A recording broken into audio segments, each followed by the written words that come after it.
Now, one thing that newbies to our wonderful hobby find particularly confusing is that when they first get into the hobby, they start wanting to learn lots of stuff.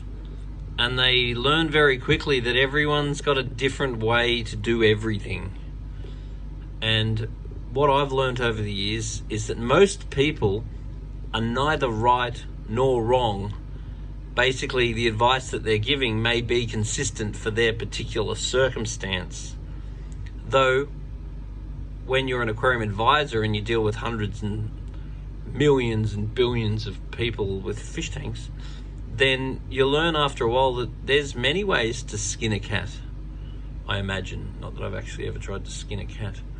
But what I have done is broke the principles of, let's say, a marine aquarium, for example, into 8 points. Now, there's a bunch of different seminars you can find on our YouTube channel, Majestic Aquariums TV. But let's talk about marine aquarium principles, for example. So there's all different ways that you can do things. And the idea is to find what works for you. But don't go around thinking that that's the only way that something can be done. Because I guarantee you that other people do exactly the same thing in a different way, get the same result.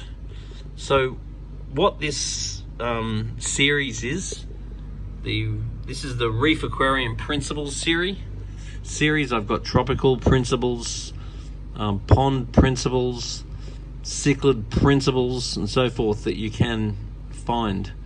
But let's say reef aquariums, for example, are the most, let's say, confusing.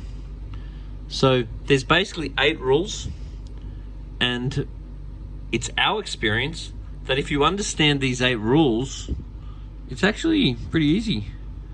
But you don't want to get tied into how, because once again, there's lots of different ways to do everything. The key is to understand why you're doing something. And then if you understand why you're doing it, then you'll learn that how you do it is sort of not that important. Because once again, everyone's got the best way to do everything, but you just need to find what works for you.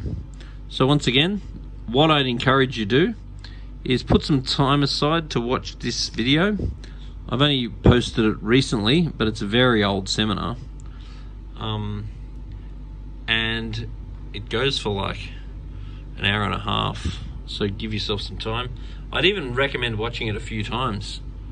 So what you basically want to do is tick off each one of those principles and make sure that you understand each one of those points. Because what you'll often find is that the point that you didn't understand or that you're not doing is your problem. Fix that problem and you will have a good tank. So anyway, check it out, the Aquarium Principles by Paul Talbot on the Majestic Aquariums TV YouTube channel, and let me know if you think that's been helpful.